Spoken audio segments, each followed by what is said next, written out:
Kita beralih ke informasi kesehatan, pemirsa. Cacar monyet atau monkeypox sudah mulai menyebar di beberapa negara, diantara sudah masuk di Indonesia. Ya, Kementerian Kesehatan Republik Indonesia mengkonfirmasi 3 kasus penyakit cacar monyet sudah ada di Indonesia. Lalu bagaimana bahayanya dan cara pencegahannya? Berikut liputan untuk Anda.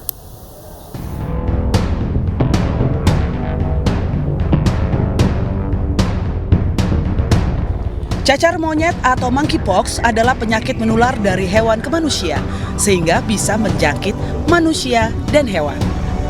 Berawal dari penyakit endemik dari hutan hujan tropis di Afrika Tengah dan Barat, namun saat ini sudah menyebar hingga ke berbagai negara. Organisasi Kesehatan Dunia menetapkan wabah cacar monyet sebagai darurat kesehatan.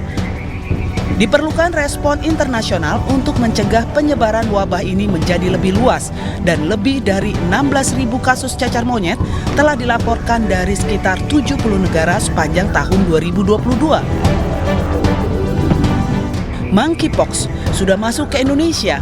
Menurut Kementerian Kesehatan sudah ada 3 pasien tersuspek. Saat ini Kemenkes tengah melakukan pemeriksaan kontak kasus ketiga pasien tersebut, termasuk riwayat perjalanannya. Seseorang terkena cacar monyet, maka pada permukaan kulitnya akan muncul bintil-bintil bernanah, bahkan melepuh. Sama halnya seperti cacar seperti biasanya.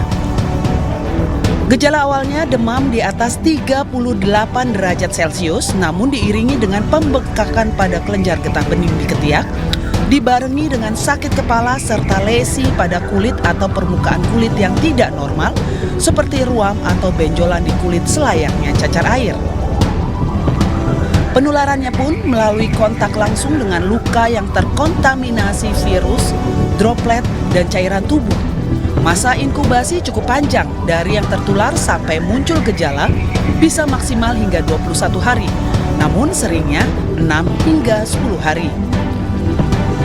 Cara mencegahnya tentu saja dengan rutin mencuci tangan yang baik dan benar, berjauhan dengan orang yang terinfeksi cacar monyet, menggunakan APD saat merawat pasien cacar monyet atau monkeypox.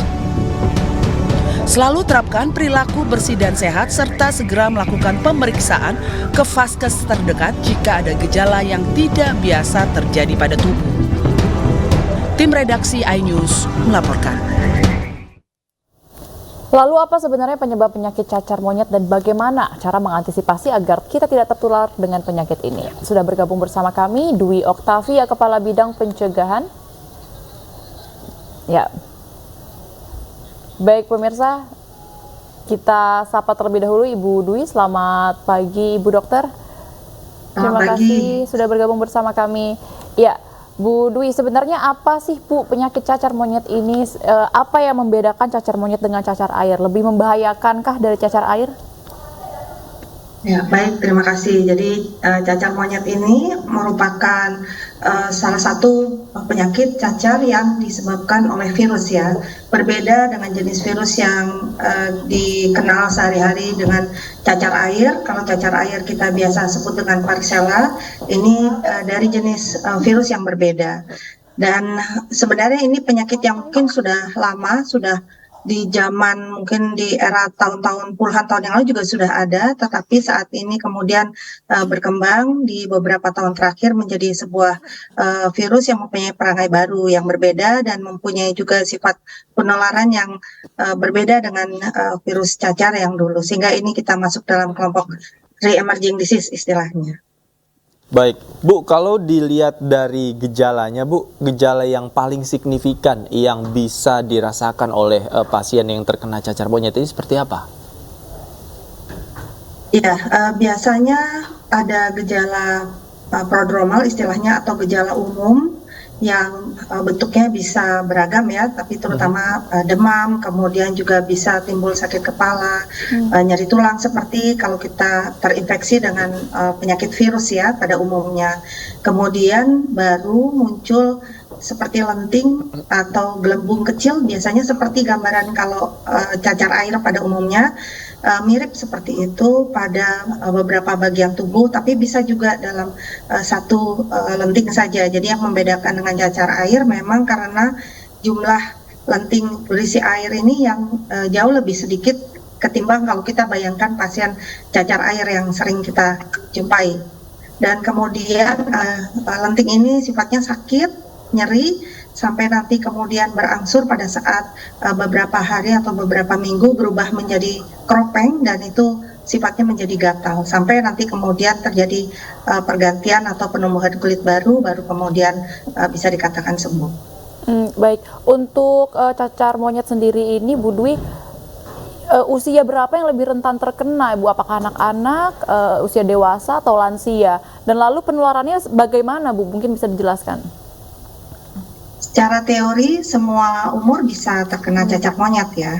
Tetapi saat ini kita melihat dari kasus-kasus yang di luar negeri, juga beberapa kasus yang kita punya di Indonesia, khususnya di Jakarta, kita melihat kebanyakan penderitanya pada kelompok dewasa muda atau dewasa usia-usia 20-30-an tahun, itu yang paling banyak penderitanya. Dan kemudian juga kalau kita lihat dari penularannya, secara teori memang bisa ditularkan melalui droplet respiratorik, berarti droplet yang ditularkan melalui seperti batuk atau dahak pada saat batuk, bersin atau berbicara ya. Tetapi kalau kita lihat sejauh ini sepertinya kontak kulit langsung dengan daerah yang mempunyai lesi itu lebih efektif untuk menjadi jalur penularan. Sehingga kalau kita lihat dari beberapa kasus, maka mereka yang mempunyai kontak kulit erat itu yang lebih berisiko. Nah, tentu ini perlu kita sama-sama jaga, jangan sampai penularan kemudian terus berlanjut dan kemudian kelompok lainnya di luar tadi, kelompok usia, kemudian ada kelompok-kelompok yang lebih luas gitu, itu yang perlu kita cegah dengan cara kita segera menemukan penderitanya, kemudian melakukan tracing, artinya mencari kontak eratnya yang seringkali melakukan misalnya kontak kulit erat dan sebagainya, itu lebih cepat ditemukan untuk bisa dipastikan kondisi kesehatannya. Itu dalam rangka kita tidak berusaha untuk mencegah jangan sampai penyebaran cacar monyet ini bisa berjalan dengan meluas. Pertanyaan selanjutnya, Bu, apakah memang cacar monyet ini bisa disembuhkan, Bu? Ini kan menjadi kekhawatiran tersendiri bagi masyarakat. Apakah nanti penyakitnya bisa sembuh? Kemudian berapa lama masa penyembuhannya, Bu? Ya, secara umum penyakit virus itu self-limiting disease prinsipnya. Berarti dia bisa sembuh sendiri seiring dengan perkembangan sakit dan kemudian fase penyembuhan tentunya. Lama penyembuhannya kurang lebih sekitar 2-4 minggu prinsipnya, sampai tidak ada lagi kropeng di kulit bekas lenting tadi yang tersisa dan sudah tumbuh kulit baru. Itu fase penyembuhan yang berarti sudah tidak bisa menularkan lagi. Nah, sehingga penting sekali kita untuk segera menemukan agar kemudian bisa dipastikan pasien menjalani isolasi agar tidak menularkan ke orang lain. Baik, Bu Dwi, terakhir, ini pencegahannya bagaimana, Bu, agar kita tidak terpapar cacar monyet, karena kasusnya juga sudah ada di Jakarta ya, Bu ya? Ya, jadi kasusnya betul kita temukan di Jakarta ini, tapi juga sekaligus menunjukkan sistem kewaspadaan dini yang berjalan cukup efektif ya di Jakarta, karena tenaga kesehatan bisa mencurigai atau menduga pada saat pasien datang dengan keluhan tentu yang belum tentu spesifik, tetapi karena proses wawancara yang baik, kemudian menggali dan memeriksa secara fisik, itu kemudian bisa diduga ke arah cacar monyet dan kemudian dipastikan dengan pemeriksaan laboratorium. Jadi ini juga salah satu hikmah untuk bisa menunjukkan bahwa kapasitas menjaga kesehatan di Jakarta harus baik. Dan kemudian juga ini kita harus pastikan agar semua masyarakat teredukasi dengan baik tadi dari sisi pencegahannya. Tentu pencegahannya yang paling utama jadi untuk selalu melakukan perilaku hidup bersih dan sehat.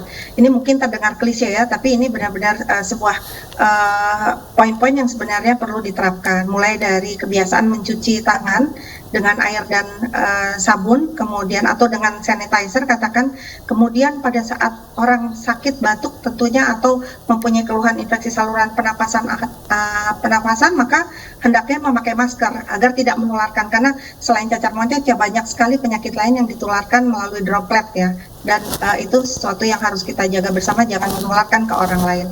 Kemudian selain itu juga penting untuk menjaga tentu menyadari bahwa pada saat kita sakit kita Baik. membatasi aktivitas, lakukan isolasi dan menjaga kesehatan reproduksi agar kita Baik.